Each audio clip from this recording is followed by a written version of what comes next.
If you got the right name brand on your shirt, then you can fit in with the in crowd, but if you don't, then you're picked on and shoved to the side. I remember when my 11-year-old started school, he was so excited, 4 years old, jumping around, couldn't wait to get on the bus. Now he dreads school. He absolutely hates it. Because I'm on welfare, I phoned at least 100 places in the last couple of months trying to rent. As soon as I need this little paper right here, intent to rent form filled out. Oh no, we don't want you. We want a working person or students or something like that. You're categorized as the low life.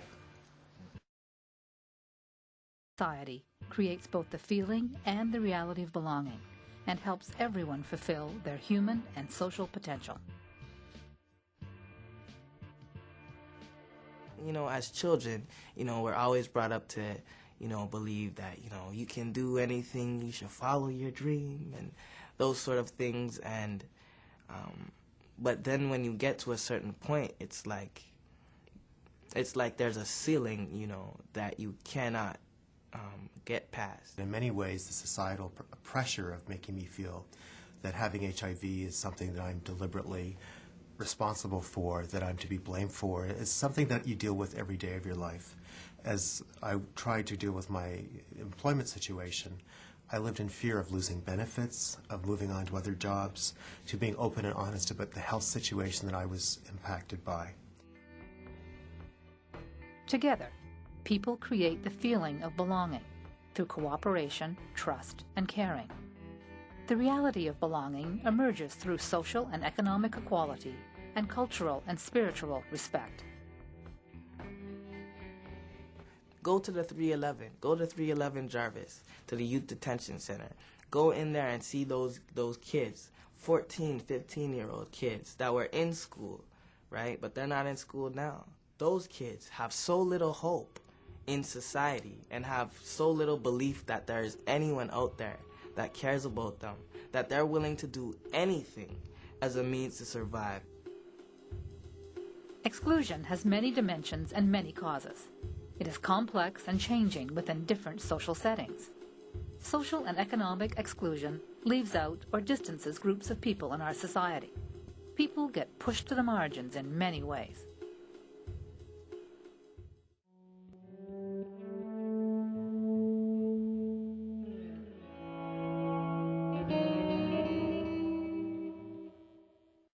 Strategies for change really evolve around how you mobilize community effectively in order to get what marginalized community needs, for example. So that means making sure the voices of the people who have the most at stake are engaged in some way in the debate. Making sure that the issue is framed in a way that it's not just about bringing people into the center, but about change at the center and in structures of power that actually produce good outcomes for the whole society, not just for the people who are left out. And mobilizing other allies, other sectors to work with the people whose voices you're empowering so that, for example, as in Kingston, where they have tenants and homeless people alongside landlords trying to convince city council to do things like raise shelter allowances. The creation of an inclusive society depends on first, I think, strengthening public education. If you don't have public education, you don't develop the commonwealth of common bonds and experience. The second has to be strengthening organizations that care for the well-being of communities and neighborhoods. And I would say the third is probably at a much more macro level, recognizing the challenges of multiple forms of exclusion and then targeting resources to deal with all of those, including things like racialized poverty. To me, if you're going to talk about addressing exclusion, then you have to say that if some people in our society are being treated in a differential way, what is wrong with the society? It's not what is wrong with me. Yes, it's my issue because it affects me directly, but it's also the issue of society as a whole. And to my mind, I think we need to start changing the discourse of what Canada is all about and how multiculturalism should have some meaning, and multilingualism and multiracialism should have some meaningful impact on our policies, on our programs, on how we do business. I'm with the Social Planning Network of Ontario, and I've been working with 5 communities across the province that have been trying to demonstrate what closing the distance means through a project funded by Health Canada. And essentially that's about how in each of these communities people have defined what they think is a priority population that has been left out or excluded from the mainstream and fully participating in the community. And to figure out, why is that happening and how could that change? And not only how could that change for their benefit, but how it could also change for the benefit of the whole community.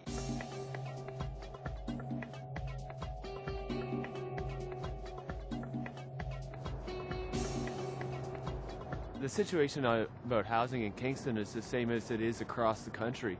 It's been a desperate crisis for years. My name's Matt Silburn. I work with the Social Planning Council of Kingston and area, and one of our projects at the moment is called A Room of One's Own. It's a social inclusion project. Kingston decided that the issue it wanted to address was housing and homelessness. One of the things that we'd like to achieve is to bring together the service providers, service users, tenants and homeless people, along with landlords and community members and bureaucrats to create a dialogue that will address these issues together. I'm Dan O'Neill, and right now we're at the Drop-In Center here in Kingston on Berry Street. And this place has actually saved my life this winter. If not, I'd be out in the streets, freezing to death. I've been in this little thing since June, and I'm having a hell of a time trying to rent a place, trying to get a place. I have a job to go to and everything right now. But I work with fiberglass. I got a shower every night. Well, where do I go to have a shower after work?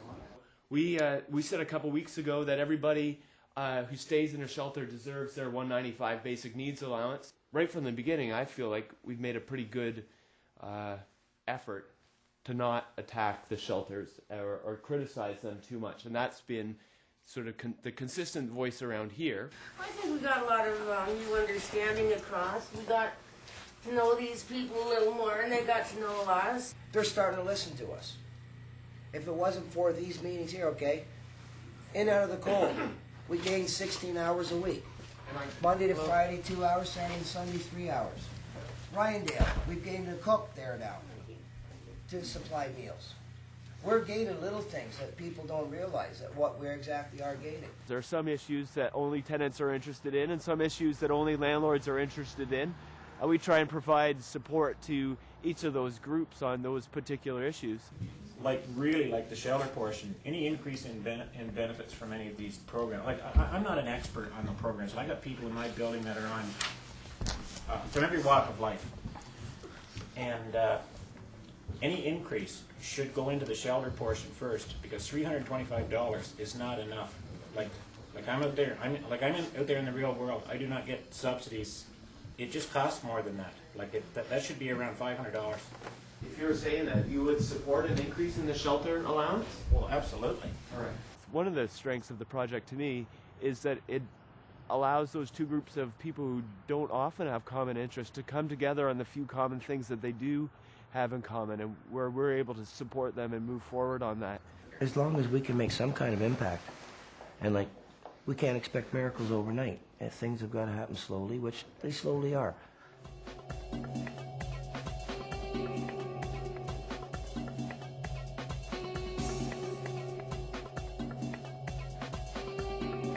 think it was the summer of 2003, I attended a conference put on by the Social Planning Council, and I was really impressed with the concept.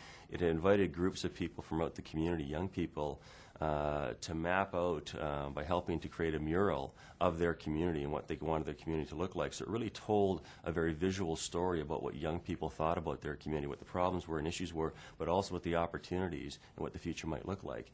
And I thought that was a very profound way of capturing the insights and imagination of young people in this community. Because of the work we'd been doing at the Social Planning Council, we're very connected to marginalized groups, so people living on low income, people of color, Native folks, and we knew that there was a story that children had to tell.